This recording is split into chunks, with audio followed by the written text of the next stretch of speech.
It's December 19th in Toronto, Canada. It's cold outside. It's gloomy. But one thing that has warmed us up was the Raptors win over the Charlotte Hornets last night. Hello, everybody. It's Alex Drobin and Andy Redding. This is the Raptors NBA podcast, your go-to source for Raptors news. Andy, the Raptors with a big win last night over Charlotte. You know what? Never mind. It's not that big of a win. Not a big win. Don't even try. Charlotte's not very good. Charlotte is 7-18. Nevertheless, the Raptors got the win. What are your initial thoughts on the game? This was not a big win. I've never been so embarrassed by a Raptors win in my recent life. The Hornets, they're missing 4 starters. Guys couldn't get across the border. Guys were injured.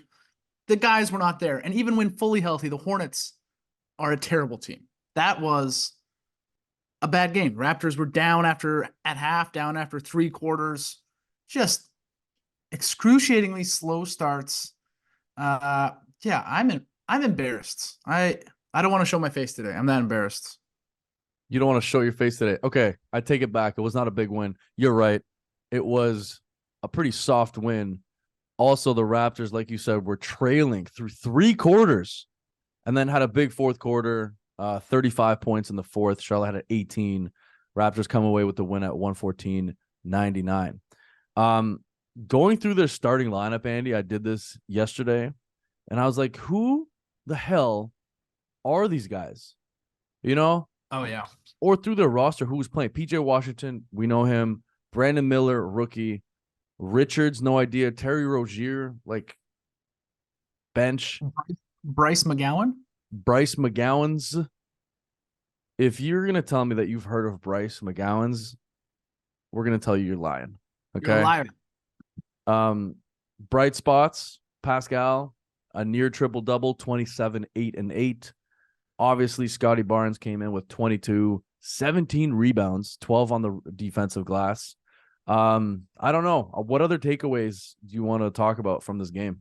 A lot of flack online has been going towards the head coach's direction lately. Slow starts, not really playing with much flow. Should we start questioning Darko a little bit? Is his inexperience showing? Like, the Raptors shouldn't be losing to the Hornets. That look at that game is a loss, more or less. I feel like the Raptors have slow starts almost every game. I just wonder if we miss Nick Nurse a little bit. We definitely do. The thing about Darko is that I think it'll take him a little bit longer to gel with this team, especially if there are all these trade rumors swirling about Pascal, about OG. I don't know as a head coach how you can, sort of set lineups and get ready for the season. And, when you know that 2 of your biggest stars might get traded in the next couple of months. Do you know what I mean? So I feel like that's really tough on any head coach, and especially one that's in his first year. Now, having said that, I just don't like the Raptors offense. Their defense isn't the best. We need to make some trades. And I feel like right now isn't a year where we could win anything.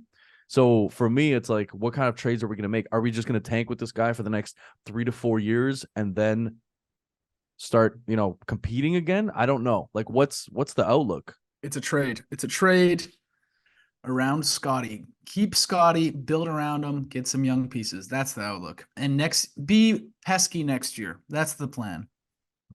You don't have to make the playoffs next year, but just be a team where you're like, oh, this team actually has a ceiling. This team can grow. Because right now, I don't know. I feel like the Raptors are at their ceiling.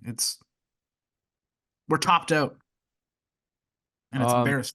The other thing is nobody on our team is injured. If you look at the roster, everybody is healthy. So there's a quote that Darko had before the win. He said, one thing we cannot overlook is we have had a pretty healthy roster this season. He said before Monday's win. That's a testament of our medical staff, but also us working together to try to manage those minutes. I always look for long-term benefits for the player, for the team, for the organization, and for everybody. I think that every single night running guys 38, 40 minutes is really, really hard. But on certain nights, if it happens, it happens. it's one of those things where Nick Nurse did run a few of our guys into the ground. Fred VanVleet, he was playing Pascal quite a few minutes, but we were getting wins. So I don't know if this whole minutes restriction thing is getting to the team or like what's happening, but I just feel like barely beating out the Hornets, who, like you said, have 4 starters out. I think that's absurd. And I got to tell you, man, I'm getting sick and tired of talking about these Raptors wins and losses that are so mediocre. Sick and tired. They're decent at home, 8-7 at home, 11-15 overall. The schedule tomorrow, the Raptors are playing the Nuggets at home. You're going to that game. What's your outlook? What are you excited for? Talk to me. I've never seen Nikola Jokic in person before. I missed him every single year. I tout him. I say he is the best player in the world. I know you disagree sometimes. So I'm excited to see the best player in the world play basketball in front of me.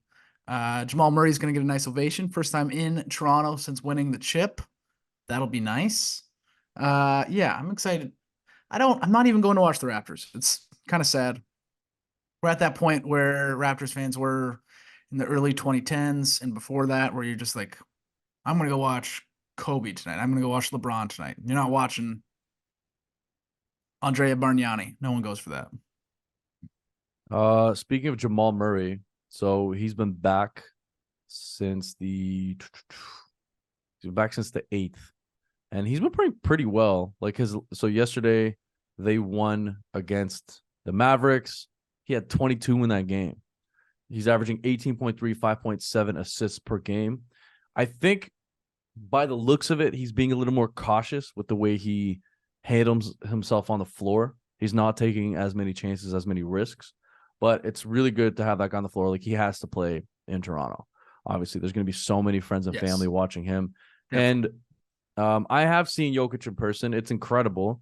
It's funny because I feel like he's not one of those players that's flashy enough to be like, I'm going to see Jokic because of the flash.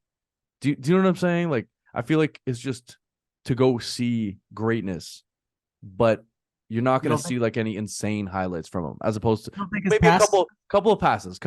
Andy, cut him some slack. You're just, any chance you can to slander Jokic, you can. You just get a little backhand compliment in there. I like Jokic. I'm just saying, you're not going to see Jokic highlight plays. Like, okay, a full court pass. All right, some pass through the legs, a weird pass behind the back.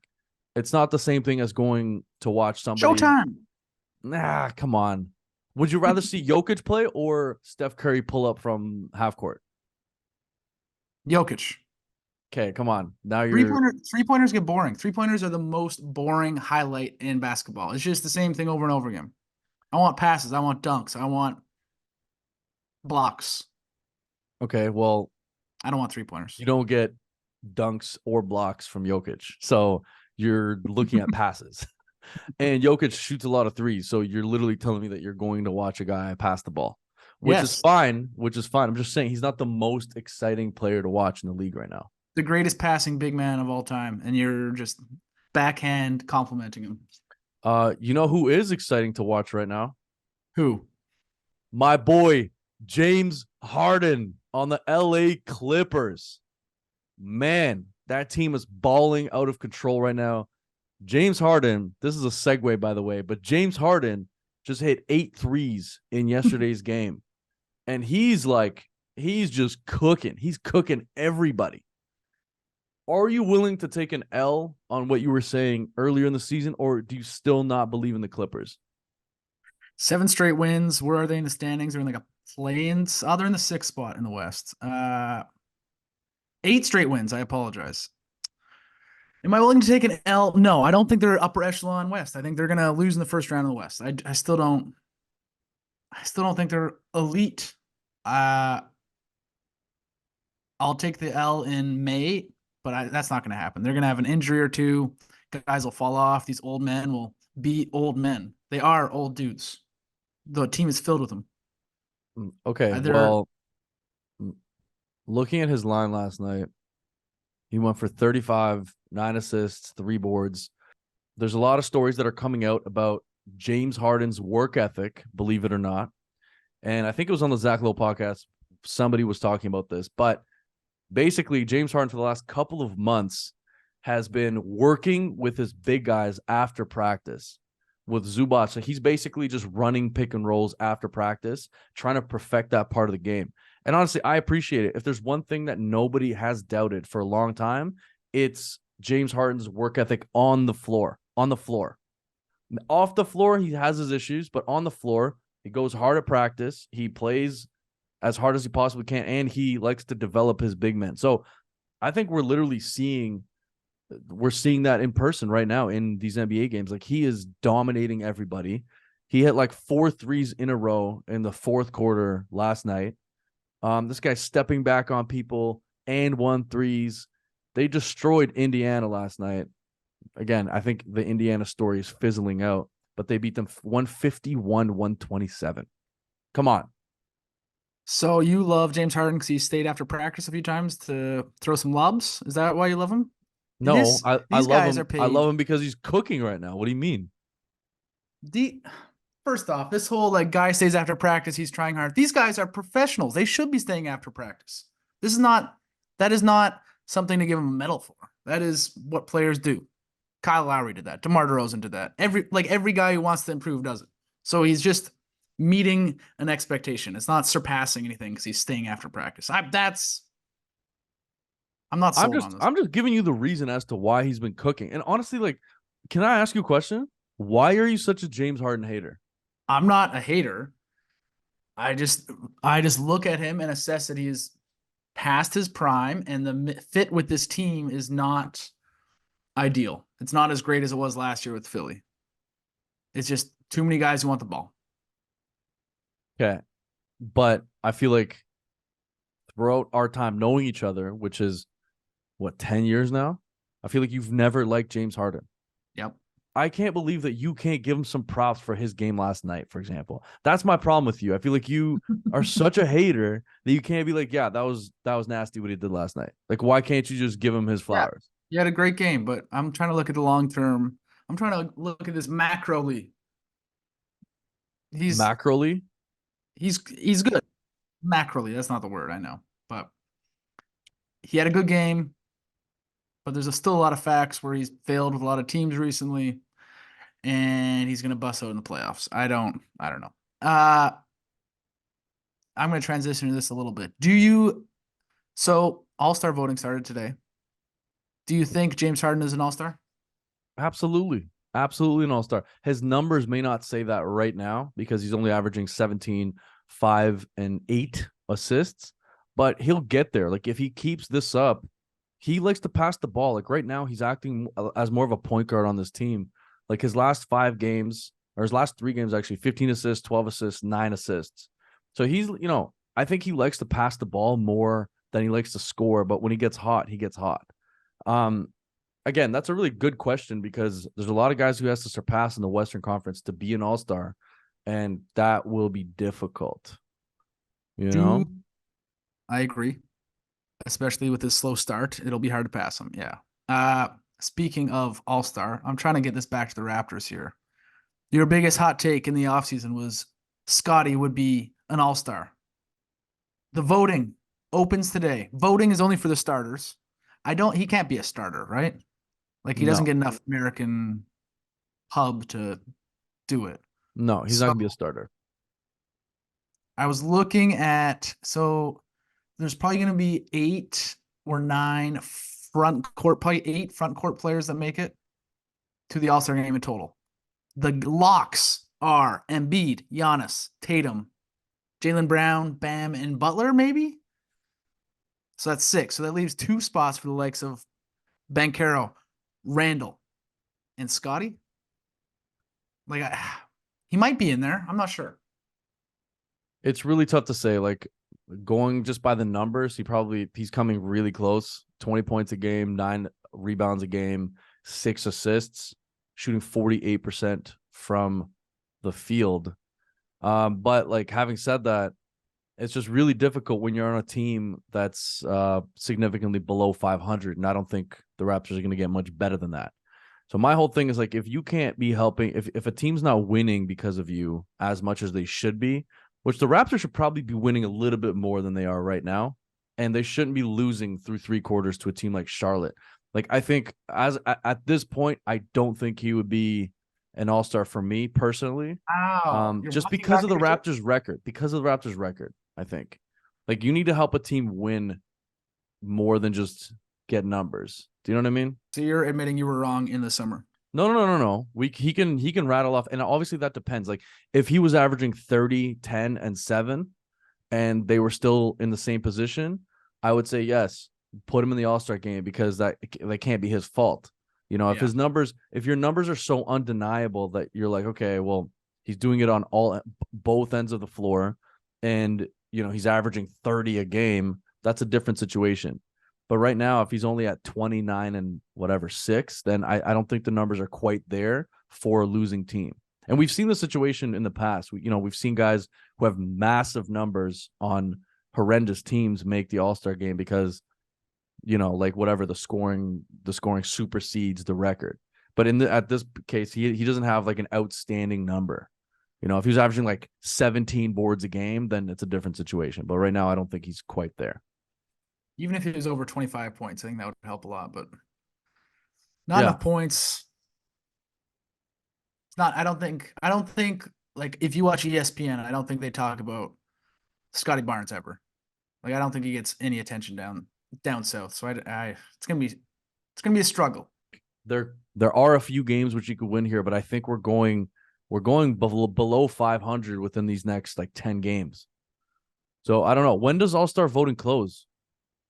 I'm not sure, in a month or so. It concludes Saturday, January 20th. So 17 games. Like, could he bring up his scoring average or his rebounds numbers or his assist numbers enough to make it? Could the Raptors be a 500 team?